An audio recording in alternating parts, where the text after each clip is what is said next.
These are the awe-inspiring worlds of a galaxy far, far away. Where are you going? We're going back to Jakku, that's where. No, we can't go back to Jakku. Welcome to WatchMojo.com, and today we're counting down our picks for the top 10 Star Wars planets. For this list, we're taking a look at all the planets that have appeared in the Star Wars canon/universe, and have selected our favorites based on each world's importance and uniqueness. And yes, we are including moons on this list as well, provided that they are inhabitable.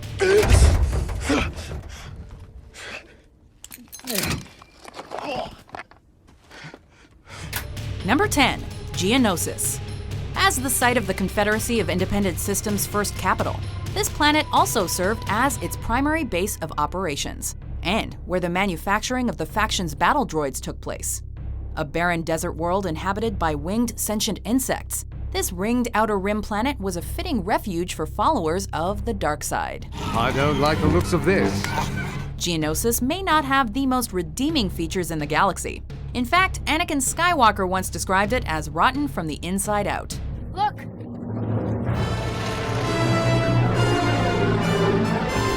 Nevertheless, it certainly has a rich history, serving as the battleground for the skirmish that would mark the beginning of the Clone Wars. Number 9, Starkiller Base.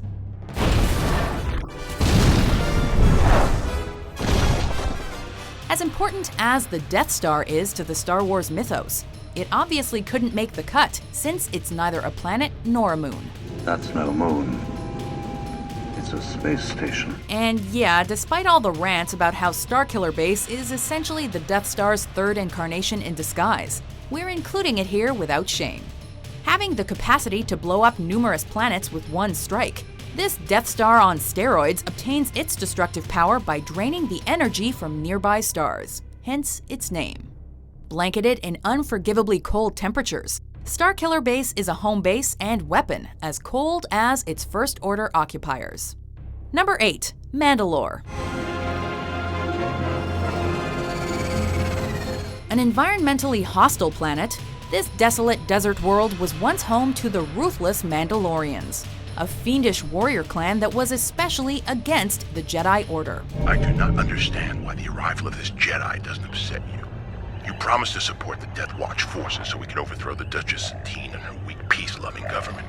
Blanketed in large domed cities due to the planet's war-torn landscape, Mandalore was initially one of the neutral planets during the Clone Wars conflict, due to the fragility of the world and its culturally evolved denizens. Every one of my people is as trustworthy as I am. Like many of its Outer Rim neighbors, Mandalore is a planet easily overlooked by the galaxy, but its wasteland habitat, violent history, and the remarkable reformation of its hardened people make it all the more unique. This lightsaber was stolen from your Jedi temple by my ancestors during the fall of the Old Republic. Since then, many Jedi have died upon its blade. Prepare yourself to join them. Number 7, Kashyyyk.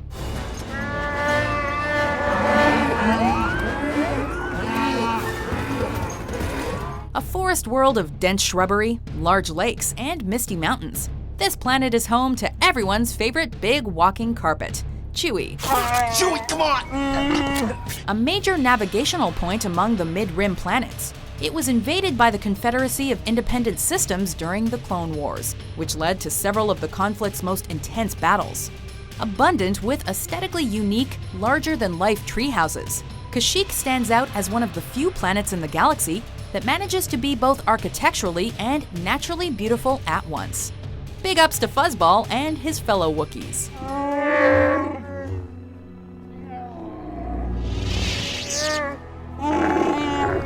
Number 6, Naboo. Say what you will about the prequel trilogy, but you can't deny that these films took us to some awe-inspiring and visually interesting worlds. Exhibit A, Naboo. A planet of lively landscapes, remarkable marble buildings, and an imaginative aquatic city hidden underwater. This world manages to be both grounded and fantastical with its fusion of ancient-looking structures with aliens and starships. There's the blockade.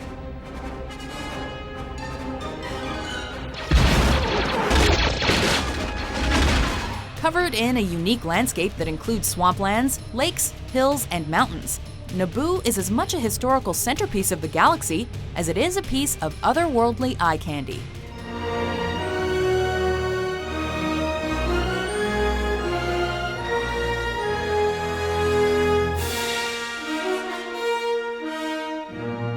Number 5. Dagobah.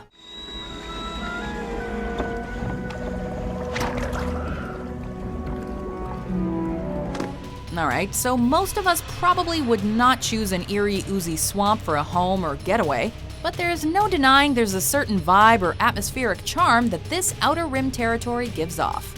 Better known as the planet of exile for Grand Jedi Master Yoda, Dagobah also has a pure connection with the Force. I feel cold. That place is strong. With the dark side of the Force. A domain of evil it is. It's probably for this reason that Luke was able to grow quickly as a Jedi while training there with Master Yoda. Call it a rainforest of dense fog and creepy creatures. Call it an unwelcoming and horrific world. Just don't call it a slimy mudhole. Mudhole? Slimy? My home this is! Number 4. Endor.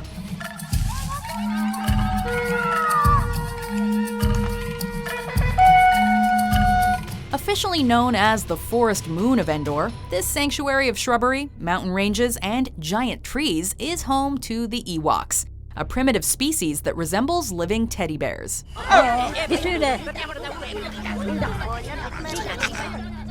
As the planet, or moon, that played host to one of the most important clashes between good and evil in the history of the galaxy, this Eden-esque world witnessed the climactic battle between the Rebel Alliance and the Galactic Empire.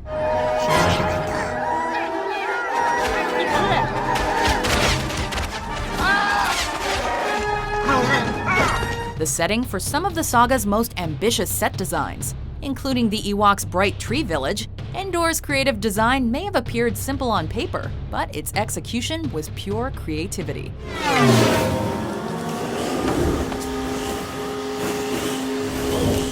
Number 3. Hoth.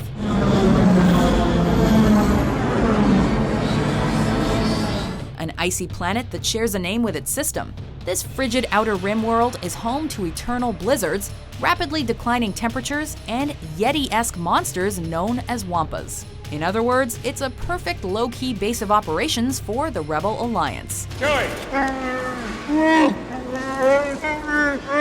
All right, don't lose your temper. I'll come right back and give you a hand. Host to perhaps the most epic sci-fi battle sequence ever to be put to film.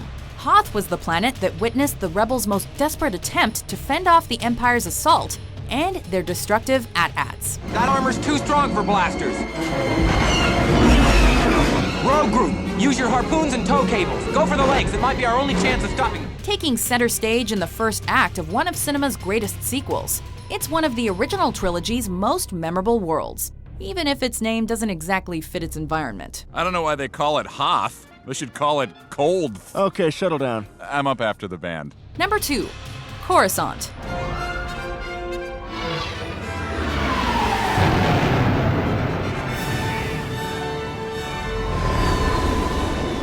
Call it an oversaturated version of Blade Runner's 2019, call it a ripoff of Fifth Element's 2263, but you can't deny that it's just as cool and awe-inspiring as any of its predecessors.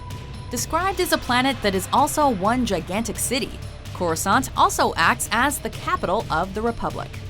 A futuristic world of soaring skylines, aerial freeways, and enormous advertisements, Coruscant is like New York, Tokyo, and Vegas meshed into one giant metropolis. Host to some of the galaxy's darkest events, including the sack of the Jedi Temple, Coruscant is a visually distinct environment in the galaxy far, far away. Before we jump into light speed and get to our favorite planet, here are some honorable mentions. There it is, R4. Right where it should be. Our missing planet Camino.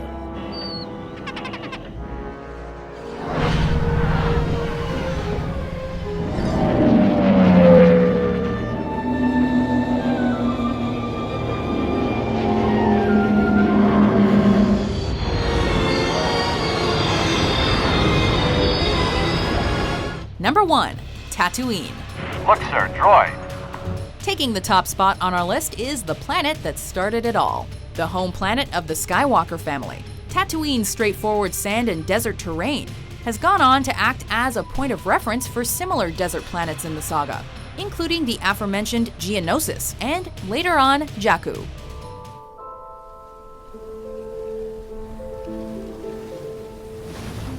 The starting point of Luke's journey. It's also the planet where audiences were first introduced to the galaxy's broad diversity of life, at places like Mos Eisley's spaceport and Cantina.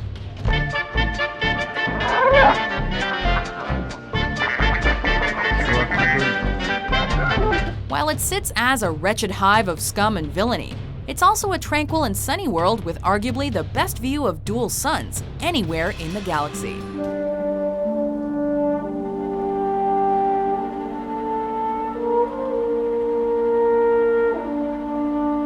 Do you agree with our list? Which Star Wars planet is your favorite?